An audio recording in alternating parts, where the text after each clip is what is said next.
నడిచినా కూర్చున్నా మోకాళ్ళ నొప్పులు వస్తున్నాయా? ప్రాణ పెయిన్ క్లినిక్ లో అధునాతన చికిత్సతో మోకాళ్ళ నొప్పులు తగ్గించుకోండి. నమస్తే, వెల్కమ్ టు మనం టీవీ. నేను వలి. ప్రస్తుతం లైవ్ లో జాయిన్ అయ్యారు జనసేన పార్టీ రాష్ట్ర అధికార ప్రతినిధి అడ్వకేట్ రజనీ గారు. వారితో మాట్లాడదాం. రజనీ గారు నమస్తే. మేడం నమస్తే అండి. రజనీ గారు, సుప్రీంకోర్టులో జగన్ గారి కేసులకు సంబంధించి విచారణ జరిగింది. అయితే ఎందుకు ఇంత జాప్యం, ఎందుకు ఇంత ఆలస్యం జరుగుతుందంటూ ప్రశ్నించింది. అయితే సిబిఐ కానీ కేంద్రం కానీ మాకు సంబంధం లేదని చెప్తే ఇంకెవరికి సంబంధం ఉంటుందని కొంత గట్టిగానే ప్రశ్నించినట్టుగా సమాచారం వస్తుంది. ఎలా చూడాలి మేడం? సార్, ముఖ్యంగా ఏదైతే రఘురామకృష్ణరాజు గారు వేసిన పిటిషన్ కానీ, హరిరామయ్య జోగే గారు తెలంగాణ హైకోర్టులో పొందుపరిచిన పిటిషన్ కానీ, 6041 వాయిదాలకి ముఖ్యమంత్రి స్థాయిలో ఉన్న వ్యక్తి కోర్టుకి అటెండ్ కాకపోతే, న్యాయస్థానాల్ని గౌరవించకపోతే, అంటే ఒక రాష్ట్ర ముఖ్యమంత్రి రాజ్యాంగం మీద ప్రమాణం చేసిన వ్యక్తే న్యాయస్థానాలు గౌరవించే ఒక సాధారణ పౌరుడు ఏమాత్రం గౌరవిస్తాడు? అదే రకంగా 10 సంవత్సరాల నుంచి కేసు నడుస్తూ ఉండడం ఏంటి? సో కేసు పూర్వాపరాలు పరిశీలించి కేసులో నిలకడగల నిజాలు ఏమైనా ఉన్నాయా, విపులకరమైన సమాచారం ఏమైనా ఉందా చూసుకుని కేసు గెలుస్తే గెలుస్తుంది, ఓడితే ఓడుతుంది, కానీ ఇన్ని సంవత్సరాలు సాగదీయడం ఏంటి? న్యాయస్థానాల మీద ఉండే నమ్మకం కోల్పోతే, ఎక్స్పెషల్ గా సిబిఐ ఒక సెంట్రల్ బ్యూరో ఆఫ్ ఇన్వెస్టిగేషన్ అంటే ఒక దర్యాప్తు సంస్థ ఏదైతే ఉందో చాలా ట్రాన్స్పరెంట్ గా, నిష్పక్షపాతంగా, నిజాయితీగా పనిచేసే ఈ వ్యవస్థ అనేటటువంటి సిబిఐ మీద కూడా రాష్ట్ర ప్రజలు నమ్మకం కోల్పోయే పరిస్థితి ఉంది. ఎందుకంటే మనం చూస్తే వివేకానంద రెడ్డి గారి మర్డర్ కేసు విషయం కానీ, అక్రమాస్తుల కేసులో 43,000 కోట్ల స్కామ్ కానీ, ఆ కేసులో గట్టిగా ఉన్నటువంటి అధికారి జేడి లక్ష్మీనారాయణ గారు, సో ఇవన్నీ కూడా మనందరికీ తెలిసిన విషయాలేనండి. సో ఎక్కడ ఏ జాప్యం లేదు. ఇప్పుడు కింది కోర్టులో వాయిదాలు పడుతూ వస్తుంది కదా, అంటే కింది కోర్టులకు సంబంధించి అసలు మాకు సంబంధమే లేదని సిబిఐ చెప్తుందట. సో సిబిఐ కింది కోర్టులో వాయిదాలు పడుతుందా, పై కోర్టులో లేట్ అవుతుందా మాకు తెలీదు, మా దర్యాప్తు మేము చేస్తూ ఉన్నాం అంటుంది. మేమేం అడుగుతున్నాం అంటే, సుప్రీంకోర్టు స్థాయికి ఎన్ని రోజులు దర్యాప్తు చేస్తారు మీరు? మీకు ఒక పరిధి, ఒక లిమిటేషన్ ఏమి ఉండదా? 60 ఏళ్ళు అయితే ఒక గవర్నమెంట్ ఎంప్లాయ్ రిటైర్ అయిపోతాడు, 5 ఏళ్ళు అయితే ఒక ఎమ్మెల్యే టర్మ్ అయిపోతుంది. కానీ సిబిఐ కేసు క్లోజ్ అవడానికి ఎన్ని నెలలు, ఎన్ని సంవత్సరాలు, ఒక లిమిటేషన్ ఉండదా? అంటే ఈ టైం నుంచి ఈ టైంలో క్లోజ్ చేయరా? అంటే సో ప్రతి దానికి ఒక లిమిటేషన్ ఉంటుంది కదా, మీరు ఎన్ని రోజులు చేస్తారు సో అనేది ఒక డిస్కషన్ అండి. దీని గురించి రఘురామకృష్ణరాజు గారు వేసిన పిటిషన్ ఏంటంటే, జగన్ గారి బెయిల్ క్యాన్సిల్ చేయండి. సో ఇన్ని రోజులకి కేసు, 10 సంవత్సరాలు నడుస్తున్న కేసు, ఎప్పుడో ఇచ్చిన బెయిల్, అంటే బెయిల్ క్యాన్సిల్ అవ్వడానికి కొన్ని కండిషన్స్ ఉన్నాయండి. కండిషన్ బెయిల్ అంటారు, టర్మ్స్ అండ్ బెయిల్ అంటారు, ప్రొసీడ్ బెయిల్ అంటారు. అంటే ఒక ప్రొసీజర్ ప్రకారం ఫాలో అవుతున్న బెయిల్స్ ఉంటాయి. సో ఇక్కడ కండిషన్ బెయిల్ ఇచ్చినా, ఇంకొక బెయిల్ ఇచ్చినా, బెయిల్ ఇన్ని రోజులు, ఇన్ని సంవత్సరాలు పొడిగించిన ఒకే ఒక్క కేసు భారతదేశపు న్యాయ వ్యవస్థలో అది గౌరవ జగన్మోహన్ రెడ్డి గారి అక్రమాస్తుల కేసే అవుతుందండి. ఎందుకంటే 10 సంవత్సరాలు బెయిల్ మీద ఒక మనిషి ఉండడం అంటే చిన్న విషయమే కాదు. దర్యాప్తు వ్యవస్థ పనిచేస్తుందా, లేకపోతే దుప్పటి కప్పి నిద్రపోతుందా అంటున్న పరిస్థితుల్లో ఈ వేస్తున్న పిటిషన్ల మీద పిటిషన్లకి కొట్టివేయండి, ఇది పిటిషన్ కొట్టేయండి అంటూ అవతల వ్యక్తి ఆర్గ్యుమెంట్ చెప్తుంటే అలా ఎలా తీసేస్తాం? ఖచ్చితంగా దర్యాప్తు చేస్తామంటూ మళ్ళీ మార్చికి వాయిదా డేట్ ఇవ్వడం జరిగిందండి. సో ఎప్పుడైతే వాయిదా డేట్ ఇస్తారో, బెయిల్ క్యాన్సిల్ చేయండి అనడానికి ఆధారం ఏదో చూపించారు రఘురామకృష్ణరాజు గారు. బెయిల్ గురించి వారికి జాప్యము, ఆలస్యం ఇట్లా ఇంకా భవిష్యత్తులో కూడా కంటిన్యూ అవుతూ పోతుంటే నెక్స్ట్ జరగబోయేది ఏంటి మరి? సుప్రీం అప్పుడేం చెప్తుంది? సార్, సుప్రీంకి ఒక వ్యక్తి ముఖ్యమంత్రి స్థాయిలో ఉన్నాడని వెసులుబాటు కల్పిస్తున్నారా సిబిఐ వాళ్ళు, లేకపోతే ముఖ్యమంత్రి వెనకాల సెంట్రల్ అండదండలు ఉన్నాయి అని వెసులుబాటు కల్పిస్తున్నారా అని భ్రమతో ఉన్నటువంటి రాష్ట్ర ప్రజలు.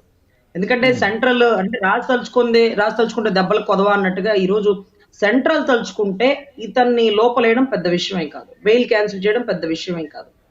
రానున్న తరంలో వివేకానంద రెడ్డి గారి మర్డర్ కేసులో 8 దాకా వచ్చి ఎందుకు బ్రేక్ పడింది?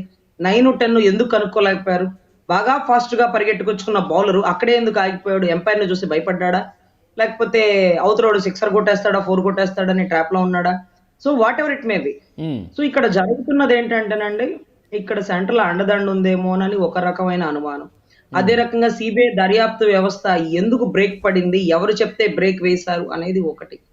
సో మీరంటారు ఇంకెన్ని రోజులు జరుగుతుందని. ఇంకెన్ని రోజులు అండి? రానున్న కాలం తొందరలో రాబోతుంది. సో ఖచ్చితంగా ఎలక్షన్ కోడ్ ఆన్ అయితే మీరెలాగో నేనెలాగో అతను కూడా ఒక సాధారణ పౌరుడితో సమానం కాబట్టి ఇక అంటే సుప్రీంకోర్టులో మళ్ళీ విచారణ సమయానికి ఏమీ జరగకపోతే గనక సుప్రీం ఒక డెసిషన్ తీసుకునే అవకాశం ఉందా? బెయిల్ రద్దు చేసే డెసిషన్ సుప్రీం తీసుకునే పరిస్థితి ఏమైనా ఉందా?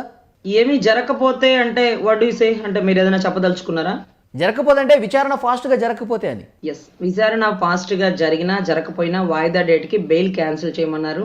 బెయిల్ కి సంబంధించినటువంటి కారణాలు ఎంక్వైరీ చేస్తున్నారు. సో నెక్స్ట్ మార్చ్ టానికి 100% బెయిల్ క్యాన్సిల్ అయిపోతుందండి. ఖచ్చితంగా గౌరవ జగన్మోహన్ రెడ్డి గారు అరెస్ట్ అవ్వబోయే తరుణం వస్తుంది. ఈ లోపు టీడీపీ జనసేన కలవబోయే సెంట్రల్ బీజేపీ కూడా ఒకటైపోతుంది కాబట్టి ఇక కొరడా జాడిస్తుందేమో సెంట్రల్. ఖచ్చితంగా అంటే దెబ్బకే దెయ్యం వదులుతుందండి, మాటలు చెప్తే వదలదు కదా. సో ఖచ్చితంగా ఇటువంటి పరిస్థితుల్లో బెయిల్ క్యాన్సిల్ అయితే తప్ప అక్రమాస్తుల కేసుల విచారణ గురించి త్వరితగతిన చేసే అవకాశం ఉంటుందంటూ సిబిఐ వాళ్ళు బెయిల్ మీద బయటకు వదిలిన ముద్దాయి ఎవరైతే ఉన్నారో, ముద్దాయి A1 ఎవరైతే ఉన్నారో అతన్ని కస్టడీలోకి తీసుకొని విచారణ త్వరితగతిన పూర్తి చేస్తాము అంటూ అతన్ని కస్టడీలోకి తీసుకోవచ్చు. 100% ఛాన్స్ ఉంటుంది అనే దానికంటే 100% అరెస్ట్ అవుతాడు అనేదే తుది పర్వం. అంటే ఎన్నికలకు ముందే జగన్ గారి అరెస్ట్ ఉంటుందని భావిస్తున్నారా? సార్ నెక్స్ట్ వాయిదా కల్లా 100% అరెస్ట్ ఉంటుందండి. ఎందుకంటే వేసిన పిటిషన్ లో బలం లేకపోతే అప్పుడే కొట్టేసి ఉండేవాళ్ళు. గతంలో కూడా రఘురామకృష్ణరాజు గారు పిటిషన్ వేశారు బెయిల్ క్యాన్సిల్ చేయమని సుప్రీంకోర్టులో, అప్పుడు కొట్టేశారు. కానీ ఇప్పుడు ఇంకొంచెం ఆధారాలు పొందుపరిచి అదే పిటిషన్ ని మళ్ళీ పునరావృతం చేశారు. కానీ ఈసారి కూడా ఆ అవతల వైపు ఉండే అడ్వకేటు అతనికి ఏమాత్రం అధికారం లేదు, బెయిల్ క్యాన్సిల్ చేయమనడానికి అతనెవరు ఇతనెవరు అంటూ కొన్ని ఆధారాలు పొందుపరిచారు. కానీ కోర్టు చెప్పింది ఎవరు చెప్పినా త్వరితగతిన విచారణ చేయమంటున్నారు. బెయిల్ మీద ఒక మనిషి బయట ఉంటే ఎలా విచారణ త్వరితగతిన అవుతుంది? సో కస్టడీలోకి తీసుకొని విచారణ చేయించండి, త్వరితగతిన కేసు క్లోజ్ చేయించండి అంటూ ఈసారి వాయిదా డేట్ ఇచ్చింది. అంటే ఈ కేసు తీసుకోవడం సుముఖంగానే ఉన్నాము, వాయిదా డేట్ కల్లా మీరు ఏదైతే అడిగినారో, కోర్టుని అర్థించినారో ఖచ్చితంగా అది నెరవేరబోతుంది అంటూ ఈ రోజు సుప్రీం ధర్మాసనం ఇచ్చినటువంటి మంచి జడ్జిమెంట్ అనే చెప్పాలండి. సో ఇక స్టార్ట్ అయింది ఇక వార్ వన్ సైడ్ అని. రజనీ గారు, ఇప్పుడు ప్రధాని మోదీనే జగన్మోహన్ రెడ్డిని కాపాడుతున్నాడు అని భావిస్తున్నారా? ప్రధాని మోడీ గారు కాపాడే వ్యక్తి కాకపోవచ్చు, కానీ సెంట్రల్ అండదండ లేకుండా ఇదంతా జరగదు అని రాష్ట్ర ప్రజలందరూ నమ్ముతున్నారు. సెంట్రల్ అంటే మోదీ గారు, అమిత్ షా గారు వీళ్ళే కదా మేడం. సార్ ఇప్పుడు ఒక వ్యక్తి మిమ్మల్ని అనుమానిస్తున్నారు అంటే నిరూపించుకోవాల్సినటువంటి నైతిక బాధ్యత మీకుంది. ఈరోజు రాష్ట్ర ప్రజలందరూ సంశయంలో ఉన్నారు. అమరావతి ఆగిపోవడానికి మోడీ గారే కారణమా? సెంట్రల్ అండదండలు చూసుకొని జగన్ ఇలా రెచ్చిపోతున్నాడా? పలుమార్లు ఢిల్లీకి వెళ్ళొస్తుంది పోలవరం పూర్తి చేయడానికో, స్పెషల్ స్టేటస్ ప్యాకేజ్ గురించో కాదు, అవినాష్ రెడ్డి గారి బెయిల్ గురించా, అదే రకంగా ఆయన అక్రమాస్తులకి పొడిగింపు గురించా అనుకున్నప్పుడు సెంట్రల్ ఇమీడియట్ గా రియాక్ట్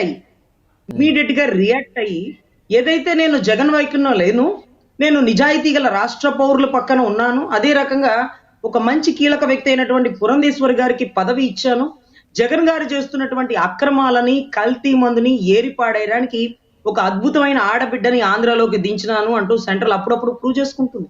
ఇంకా కూడా ప్రూవ్ చేసుకోవాల్సిన బాధ్యత ఉంటుంది. లేకపోతే మీలాంటి వాళ్ళు అడిగే క్వశ్చన్స్ కి మేము సమాధానం చెప్పాల్సిన పనిలా. క్వశ్చన్ అడిగారు అంటే మీకు అనుమానం ఉన్నట్టే కదా. సో ఖచ్చితంగా అనుమానాన్ని నివృత్తి చేసుకోవాల్సిన బాధ్యత మోడీ గారి ప్రభుత్వం మీద ఉంటుంది, బీజేపీ స్టాండ్ మీద ఉంటుంది. సో సిబిఐ ఇలా పనిచేస్తుందంటే సో బీజేపీ పర్వం లేదా ఉందా అంటే ఖచ్చితంగా అరెస్ట్ చేయాల్సినటువంటి ఆవశ్యకత ఉంటుందండి. సో బెయిల్ క్యాన్సిల్ చేయాలి, అతన్ని తిరిగి అరెస్ట్ చేయాలి. బీజేపీ స్టాండ్ తన ఎవరు తప్పు చేసినా ఒకేలాగా ట్రీట్ చేస్తాం, ఎవరి అండదండలు ఎవరికి ఉండవు అంటూ వాళ్ళని వాళ్ళు ప్రూవ్ చేసుకోవాల్సిన 10 సంవత్సరాల నుంచి బెయిల్ మీద ఉన్నారు. ఇంకా కేసు తీవ్రమైన జాప్యం జరుగుతుంది. సుప్రీంకోర్టు కూడా తీవ్రంగా ప్రశ్నిస్తున్న పరిస్థితి కనిపిస్తుంది. ఈ నేపథ్యంలో కేంద్రం అండ ఉంది కాబట్టి జగన్మోహన్ రెడ్డిని కానీ టచ్ చేయలేకపోతున్నారు వారిని అని చెప్పి చాలామంది ప్రశ్నిస్తున్నారు. ఈ రకమైన విశ్లేషణలు జరుగుతున్నాయి. ఇప్పుడు బీజేపీ టీడీపీ జనసేనతో కలిస్తే అంటే వైసీపీకి దూరమైనట్టే, జగన్మోహన్ రెడ్డికి దూరమైనట్టే భావించాలి. అలాంటి పరిస్థితుల్లో ఇంకా వేగవంతం అవుతుందంటారా కేసుకు సంబంధించి? Sir 100% sir. ఈ రోజు బీజేపీ సపోర్ట్ ఉందా లేదా అని చదువుకున్న వాళ్ళం, మీలాంటి వాళ్ళం, మాలాంటి వాళ్ళం కాదని రాష్ట్ర ప్రజలందరూ అదే నమ్ముతూ ఉన్నారు. సో ఈ రోజు బీజేపీ జనసేన టీడీపీ కూటమి ఒకటి వచ్చింది అనుకోండి, అప్పుడు మనందరికీ ఒకటి శత్రువు ఏంటంటే అవినీతి రారాజు, అక్రమార్చుడు, అదే రకంగా రాష్ట్రానికి రాజధాని లేకుండా చేసినటువంటి దుర్మార్గుడు. సో అతన్ని అందమొందించడంలో అందరూ కలిసి ఒక తాటి మీద వెళ్తున్నటువంటి పర్వం. ఈ పర్వంలో బీజేపీ మాతో ఎందుకు కలిసి రావట్లా అంటే బీజేపీకి ఇంకా కూడా ప్రేమ ఏదైనా ఉందా జగన్మోహన్ రెడ్డి గారి మీద? ఇంకా బీజేపీ ఇంకా కూడా సపోర్ట్ చేస్తుంది. బీజేపీ ఎందుకు కలవలేకపోతుంది? ఒక మంచి పనిలో ఒక అడుగు తగ్గి కలిస్తే ఏమవుతుందండి? ఉమ్, వసుదేవుడు అంతటి వాడే పరిస్థితిని బట్టి గాడిద కాళ్ళు పట్టుకోలేదా? గాడిద నీ కాళ్ళు పట్టుకోవడం నైనేంటి, నా స్థాయి ఏంటి అని ఆగితే అక్కడ పని జరిగేదా? సో ఇక్కడ ఎవరికి ఇష్టాలు, ప్రేమలు, ఇబ్బందులు ఉన్నప్పటికీ రాష్ట్ర ప్రజల ప్రయోజనాల కోసం ప్రతి ఒక్కరు తగ్గి ఒగ్గి ఈ రోజు వైసీపీని గద్దెదించడంలో ప్రతి ఒక్కరి పాత్ర కీలకం. నేను రాను, నాకు ఇన్ని సీట్లే కావాలి అంటే నువ్వు సీట్ల కోసం ఆర్జిస్తున్నావా? మా రాష్ట్ర ప్రయోజనాలు మీకు పట్టదా? వైజాగ్ స్టీల్ ప్లాంట్ బేరం పెడితే మీరు ఎందుకు అడ్డగించలేదు? అమరావతి రాజధాని రైతులకి ఉద్దండరాయపాలలో గంగా జలాలు తీసుకొచ్చి మీరు ప్రారంభోత్సవం చేశారే, వాళ్ళు ఉద్యమ స్ఫూర్తితో ఢిల్లీ దాకా వచ్చినప్పుడు వాళ్ళ కంటనీరు మీకు కనపడలేదా? వాళ్ళ ఆవేదన మీకు వినపడలేదా? అంటూ ఈ రోజు సెంట్రల్ నిలదీస్తున్నటువంటి రాష్ట్ర ప్రజలు.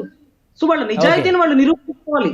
సో ఖచ్చితంగా బీజేపీ, జనసేన, టీడీపీ కూటమి అందరూ కలిస్తే ఇక వైసీపీ పతనం బిగినవుతుంది. అది తొందరలోనే కాదండి, మార్చి వాయిదా కల్లా 100% విచారణ నిమిత్తం 10 సంవత్సరాల నుంచి బెయిల్ మీద బయటకున్నటువంటి ముద్దాయిని కస్టడీలోకి తీసుకొని విచారణ పూర్తి చేస్తున్నాము త్వరితగతన అంటూ గౌరవ జగన్మోహన్ రెడ్డి గారు అరెస్టు కాబోతున్నారు. మేడం ఇప్పుడు విచారణ పూర్తి చేసి జగన్ గారి అరెస్టు దాకా వెళ్తే అప్పుడు వైసీపీ పరిస్థితి ఏంటి? వైసీపీ పరిస్థితి ఇప్పుడే ఏమీ లేదండి. అందుకనే ఆల్టర్నేట్ కాంగ్రెస్ వచ్చేసింది. సో ఆళ్ల రామకృష్ణారెడ్డి గాని, పెద్ద పెద్ద పైల్వాన్లు గాని, పాపం మా కోడిగుడ్డు అమర్నాథ్ అన్నయ్య కానీ అందరూ కంటతడి కాంగ్రెస్ పెడుతూ బలం అంతా వైసీపీకి వెళ్ళినట్టు ఇప్పుడు రివర్స్ లో మళ్ళీ యథాస్థితికి చేరుకుంటుందంటారా? ఇప్పుడు వైసీపీ ప్లేస్ లో కాంగ్రెస్ వస్తుంది అంటారు. Yeah sir. అంటే ఏ గూటి పక్షులు ఆ గూటికే చేరుతున్నారు అనేది ఒక సిద్ధాంతం అయితే, ఈ చోట కర్మ ఈ చోటే అనేది ఇంకొక సిద్ధాంతం. ఎందుకంటే కాంగ్రెస్ మీద నిందలేసి తండ్రి శవాన్ని అడ్డం పెట్టుకొని అక్కడ రాజకీయం చేసినటువంటి ఒక వ్యక్తి ఈ రోజు వీళ్ళందరికీ కాంగ్రెస్ అద్భుతంగా గొప్పగా కనబడుతుంది. అంటే ఒక వేవ్ అండి. కర్ణాటక ఎలక్షన్స్ ప్రభావం తెలంగాణ ఎలక్షన్స్ మీద పడింది. మేము ఎవ్వరూ అనుకోలేదు. కనుచూపు మేరలో కూడా కేసీఆర్ ప్రభుత్వాన్ని అసలు కాంగ్రెస్ ఢీకొంటుందా అనుకున్నారు. ఏది చివరి ఒక 6 months వరకు. కానీ ఈ వేవ్ ఎలా వచ్చిందో చూడండి. సో అదే రకంగా తెలంగాణ ఎఫెక్ట్ ఖచ్చితంగా ఆంధ్ర మీద పడుతుంది. వీళ్ళందరూ ఆల్టర్నేషన్ గూటికి మళ్ళీ కాంగ్రెస్ స్థాయికి వెళ్ళిపోతారు. ఇతను అలా చేస్తాడని మేము అనుకోలేదు, మేము ఇతని నమ్మి మోసపోయాము అన్నటువంటి కొంతమంది ఎమ్మెల్యేలు, పార్థసారథి గారి లాంటి సీనియర్లకి మినిస్ట్రీ పదవి ఇవ్వకుండా జూనియర్లకి డబ్బులు ఇచ్చినోడికి, పేమెంట్ ఇచ్చినోడికి, జేజేలు కొట్టినోడికి, చెక్క భజన చేసినోడికి, ప్రతిపక్షాలను బూతులు తిట్టినోడికి పదవులు ఇస్తే ఎంత మాత్రం పని జరుగుతుందో. ఆగిపోయిన పోలవరాన్ని, కట్టలేని రాజధానిని చూసి, రాష్ట్ర భవిష్యత్తును చూసి అందరూ డిసైడ్ అయ్యారు. సో ఖచ్చితంగా కాంగ్రెస్ రావడం ఆవశ్యకత ఉంది. వీళ్ళందరూ కాంగ్రెస్ గూటికి చేరిపోతాడు. అదే రకంగా ఈ కేసుల్లో దోషి అంటే అనర్హత వేటు పడుతుందండి. ఎప్పుడైతే అనర్హత వేటు పడుతుందో అతను పార్టీని స్థాపించడం కాదు, పార్టీలో ఉన్నటువంటి అభ్యర్థుల్ని ఎంపిక చేసే అధికారాన్ని కూడా పూర్తిగా కోల్పోతాడు. సో ఖచ్చితంగా అనర్హత వేటు పడబోతుంది. తొందరలో అరెస్టు కాబోతున్నారు. వైసీపీ సమాధి కానకపోతుంది. దాని మీద నుంచి కాంగ్రెస్ పార్టీ చిగురించబోతుంది. ఓకే రజనీ గారు, విచారణ వేగవంతం అవుతుంది. జగన్ గారు అరెస్టు కాక తప్పదు అని చెప్తున్నారు. చూద్దాం భవిష్యత్ పరిణామాలు ఎంత వేగంగా మారతాయి. సుప్రీము ఆగ్రహించిన నేపథ్యంలో ఇంకా ఎంత వేగంగా పరిస్థితుల్లో మార్పు వస్తున్నది కూడా చూద్దాం. Thank you very much Rajani గారు. నమస్తే.